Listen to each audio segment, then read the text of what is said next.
Judge Nap breaks down how Clinton's, FISA and the FBI are going to come crashing down.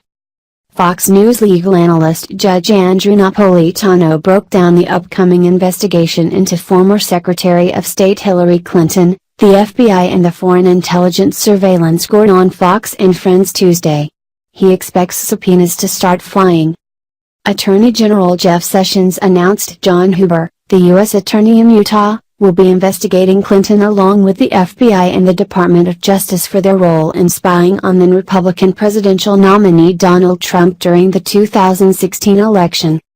The Attorney General appoints the chief federal prosecutor for Utah to investigate three things, Napolitano said.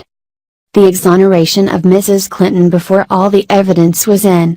The exoneration of President Clinton and Secretary Clinton on Uranium One before all the evidence was in, and the abuse of FISA by the FBI and the DOJ. Napolitano called Huber a de facto special counsel and expects him to convene a grand jury to begin issuing subpoenas. So this guy is in Utah. If he comes to Washington, D.C., and gets a half-dozen federal prosecutors assigned to him and a dozen or so FBI agents assigned to him, he is a de facto special counsel. He is doing what needs to be done, Napolitano said. He'll impanel a grand jury. They'll present evidence to the grand jury. The grand jury will issue subpoenas.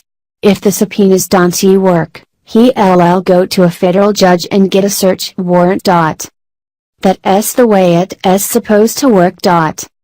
Napolitano thinks Huber must make the trip to D.C. to be effective, because his power would be limited if he remains in Utah.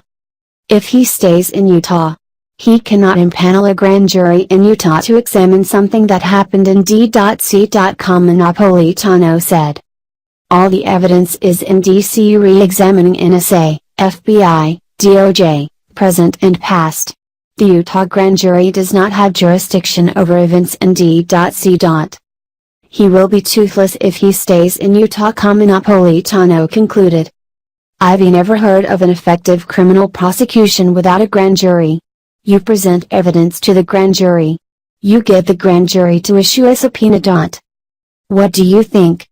Scroll down to comment below.